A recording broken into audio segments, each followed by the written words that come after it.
right? What is your name? Caitlin McGuire. Kayla McGuire. Awesome.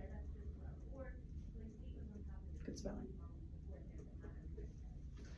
And what is your title and the name of the company that you work for? I am the training and event coordinator for Virginia Tech Dining Services.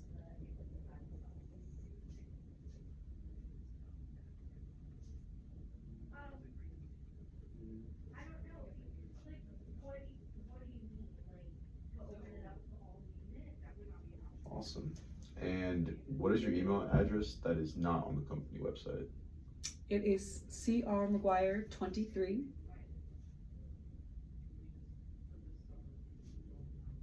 at vt.edu. Awesome. And how many people do you manage? So at the moment, it is technically 5, about to be 6. On the regular, it ranges from 4 to 5 in that area. Awesome.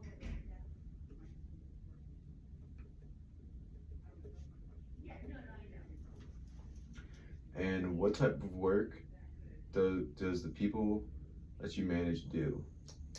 Are they supervising engineers, business professionals, machine operators, food service workers, etc.? So, just what type of work does the people that you manage do? Yeah, so there's 2 main positions that I manage. One is a development intern. So what they do is they facilitate food safety testing for the department, as well as assist with any other tasks that I might need their help on. So that could be ranging from planning events to just general programming for students at the department. And then the other position that I manage is the student ambassador role. Student ambassadors promote dining services, whether it's meal plans or jobs or anything in between, to the general student body and community. So they work with me as well as working a bit with marketing to get that promotion out there. Okay, awesome. And how do I know this manager? This is actually my manager. So, but she does manage, as she said, 4 to 5 other people. So there's a couple of us that she does. Yes. How often do you meet with your employees to talk about the employee's performance? So to talk about performance specifically, we do annual evaluations. However, on the regular, we just kind of talk about what is going on in the position, how they're feeling about the position. In our weekly team meetings, it depends on the time of year, if those team meetings need to be weekly or bi-weekly. And then once the employee is working on their own project, I like to do more organic check-ins where it's not a really like scheduled like performance conversation, but more of just a check-in of like, how are you doing? How are you feeling? You're doing well, or let's work on this, instead of like a scary specific scheduled performance thing. evaluation. Exactly. Yeah. Those, we'll save those for once a year. Yeah, all right, awesome. So I guess aside from the student ambassador meetings that we have, how formal are the development intern meetings? Yeah, so not very formal at all. It's supposed to be a pretty comfortable conversational space. I want all the students who work under me to feel comfortable just kind of like being who they are, that they don't have to be extremely professional. Of course, like professionalism is required to a certain extent. I'm not expecting them to come in here in sweatpants or acting crazy or anything like that. But it's important for it to be a learning space and a developmental space. Awesome. And so what does professionalism in your workspace look like? Yeah, so I'd say professionalism is attire, which I'm a poor example of today since I was leading that tour. But attire is a big thing. Avoiding, you know, like jeans, sweatpants, leggings, things like that. Just like coming in professional attire, as well as how you treat people. I think if you are treating people kindly in this space and like respectfully, I think that is like the biggest way to show professionalism, especially in these more student roles, because my philosophy personally is like, if you are a student, you are not supposed to be a full-blown professional yet. Like, and I'm not going to expect you to be.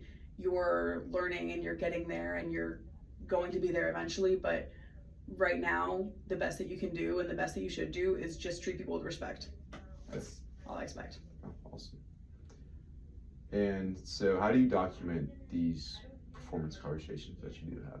Yeah, so if we're having some more not fun performance conversations, those are documented with contract violation forms or any sort of written disciplinary action. Those are documented on physical paper. They're signed by myself, the employee who is facing this disciplinary action, as well as my supervisor who acts as a reviewer in that case. And then as far as just regular performance evaluations go, those are just kind of simply, like we discussed, how performance evaluations work. I do performance evaluation for each employee. Each employee does a self-evaluation so that they can kind of reflect on their own performance and how they've grown throughout the past year. We have a discussion about how our evaluations match up. I'm pretty fortunate that typically they do match up very well. And then after that, we document the comments had during that discussion. It is forwarded to my supervisor, who again acts as a reviewer in that, adds any comments that they would like to, signs off, and then it is stored in the employee's file. And what do you spend most of your time doing as a manager? So is it more planning or organizing, leading, or managerial control? I would say planning. Planning? Planning's a big one, just because there are so many moving pieces that planning and scheduling is going to be the biggest thing all the time, especially when working with student positions who are not on the same hours. I think it's a little different. You know, if it was multiple employees who are working 9 to 5, that's one thing. But when everybody has different schedules and like is, you know, not overlapping all the time, trying to make sure that we can get what is needed done as a group in the limited amount of time we have, that requires a lot of planning. So you say like a very busy Teams calendar? Yeah, very busy Outlook calendar. Alright. And finally, so where do you see yourself in 5 years? Oof, great question.